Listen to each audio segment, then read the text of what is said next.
What's up, what's up? Welcome to Heir Jordan. I'm Edward, and I'm bringing you a podcast where we talk about the top 10 most iconic NBA players of the 21st century. Last episode, we talked about Steve Nash, and the episode before that, we talked about Dikembe Mutombo. And now we're here for episode 3 to talk about player number 8 on our list. Last episode, I hinted that he's the first champion on our list, and is responsible for that team's only championship in the last 35 years. I love rubbing that in their faces. That player is one of the greatest defenders and mid-range scorers of all time, Kevin Garnett. Allow me to introduce myself. I'm Edward, and I grew up playing basketball. I played, I coached, and I loved watching the NBA, so I'm excited to bring you this podcast. Without further ado, let's jump in. Kevin Garnett. Where do I start with Kevin Garnett? As a Laker fan, I hate him. He cooked us in the 2008 NBA Finals. We got our revenge 2 years later, but, it still hurts to know that we could have had more championships than the Celtics if we just won that one as well. But hey, it is what it is. Garnett is on many people's lists of either their top 10 of all time, their top 15 of all time, or their top 20 NBA players of all time. His exact placement is, varies from person to person, but he definitely belongs on that list. For me, he's in the top 20 and the third greatest Celtic of all time, behind Larry Bird and Bill Russell, another thing that's debatable.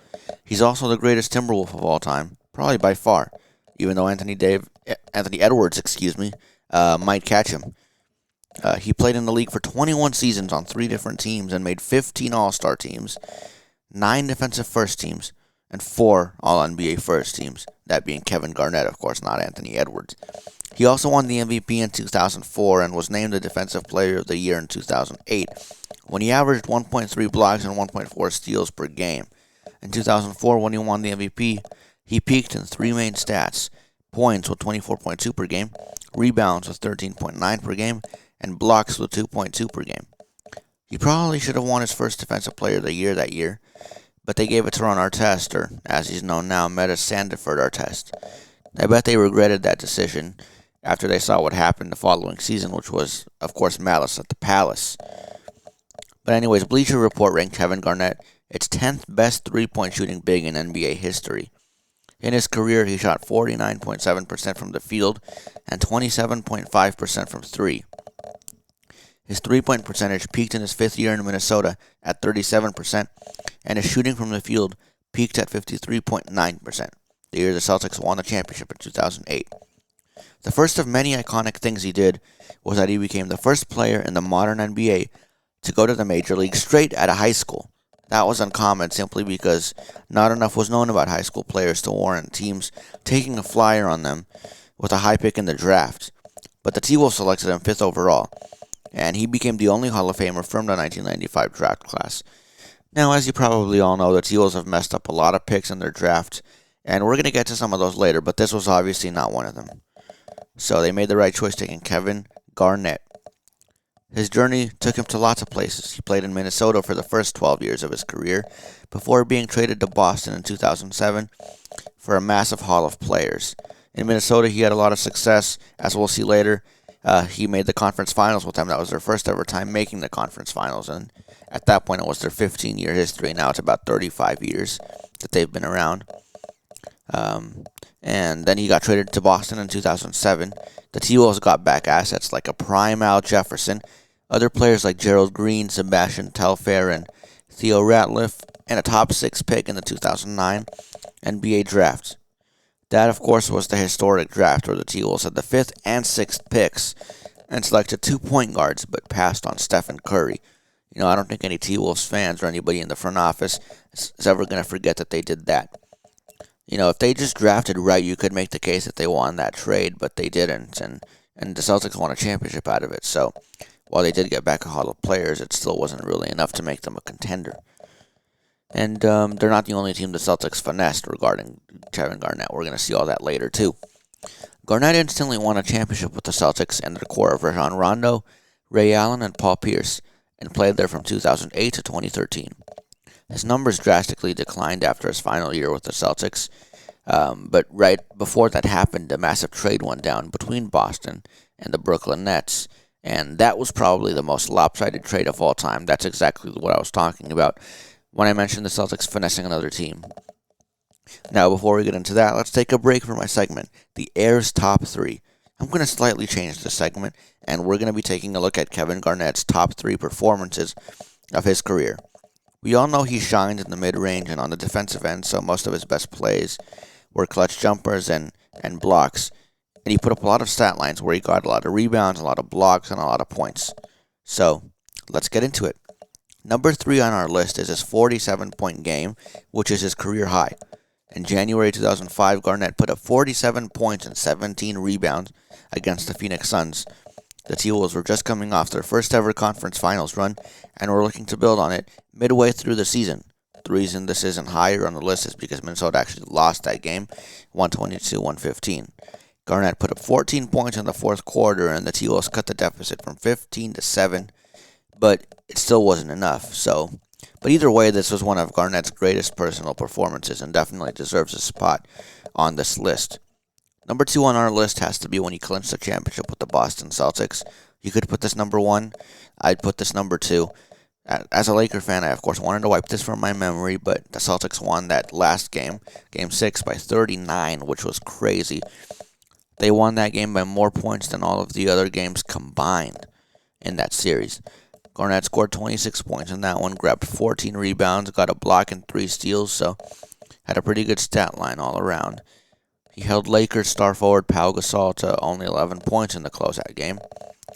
And though Garnett didn't win Finals MVP, that was of course Pierce, that ring cemented his legacy as one of the greatest of all time, really. Like I said earlier, some people have him in the top 10, I have him in my top 20, so that ring cemented his legacy, because there's a lot of players you could talk about who never won a championship, like Charles Barkley. So, having that to his name really cemented his legacy. Number 1 on our list was when he sent the T-Wolves to their first ever conference finals appearance in 2004. They made it as the top seed in the West, but had to win Game 7 against the Kings to make it in the second round. Garnett put up 32 points, 21 rebounds, 5 blocks, and 3 steals in that game. Earlier in the series, Garnett hit an overtime game winner to secure a 1-point win for the T-Wolves. That was back in Game 3.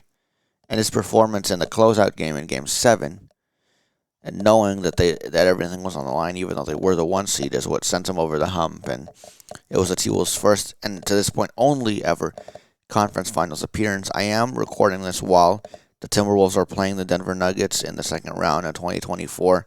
Right now, the Nuggets have the series lead 3-2. The T-Wolves might make it back to the conference finals again, but we'll have to see what happens in Game 6. But as of right now, that's the only conference finals appearance in T-Wolves history. So those were my top 3 Kevin Garnett moments. Let's get back to talking about his career. So in that trade that I mentioned, the Nets received superstars Kevin Garnett and Paul Pierce, along with recent champion Jason Terry, who just won it with the Mavericks, for a bunch of aging players, 3 first-round picks, and a pick swap. It seemed like a good idea for the Nets to go all in by combining Pierce and Garnett with their group of elite guard Darren Williams, elite center Brook Lopez, and elite wing Joe Johnson, so they kind of had a nice mix there, and it looked like they were going to have a big 5. The problem is Garnett, Pierce, and Terry were all over 35 years old, so, they just added old players to that core. And in recent history, we saw how much that doesn't really work to have a team that's too old. The Nets were the 6th seed in the East the following year and were an utter disappointment of a super team.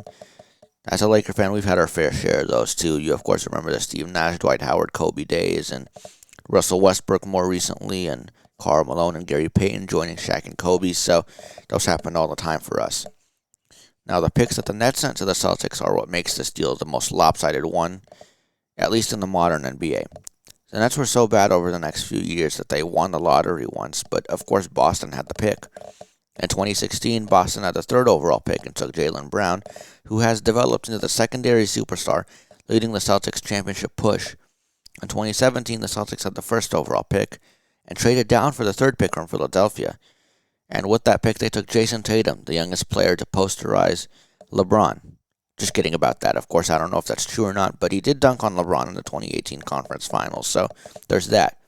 But Tatum actually became an MVP candidate and led the Celtics to the finals in 2022.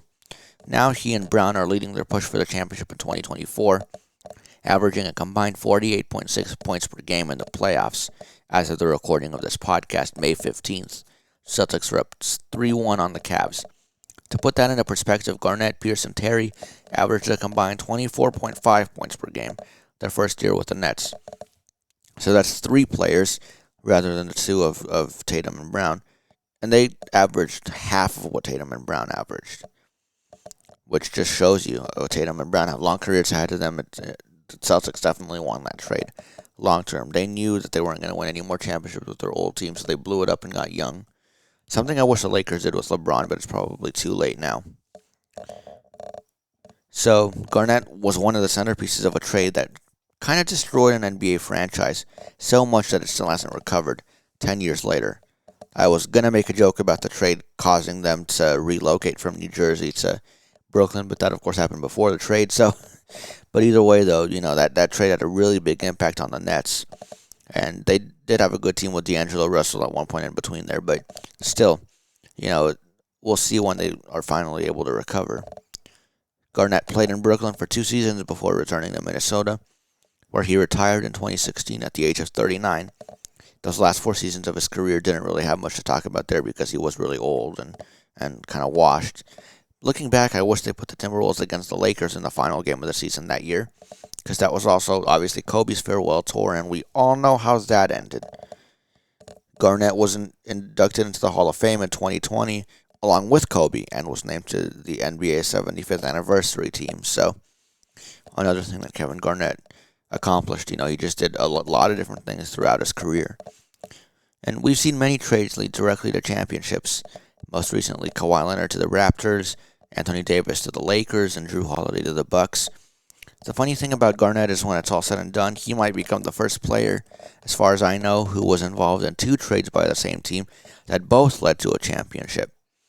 Danny Ainge knew exactly what he was doing as the Celtics GM, and it's really showing. Another iconic thing about Garnett is that the championship he led the Celtics to in 2008 might be the only thing holding Doc Rivers' coaching legacy above water right now, with all the 3-1 leads that he has blown. At one championship, again, we were talking about what that championship meant for Garnett's legacy. Same thing with Doc Rivers. And like I said earlier, Garnett didn't win the Finals MVP, but his 18 points per game in that Finals, along with his leading the team in rebounds, blocks, and steals in that series, certainly made him one of the leaders. And since retiring, he's been enjoying a nice, steady income.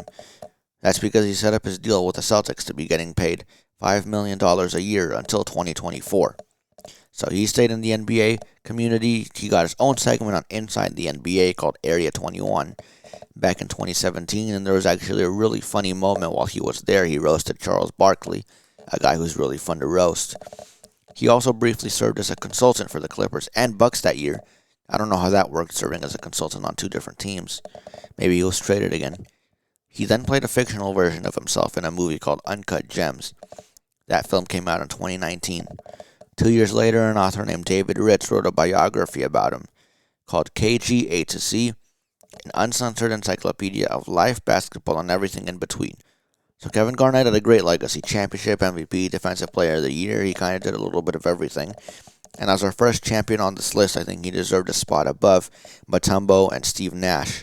So I hope you enjoyed this episode of the podcast. For a quick recap, Kevin Garnett had a historic career, winning a championship with the Boston Celtics, earning an MVP, and winning the Defensive Player of the Year award.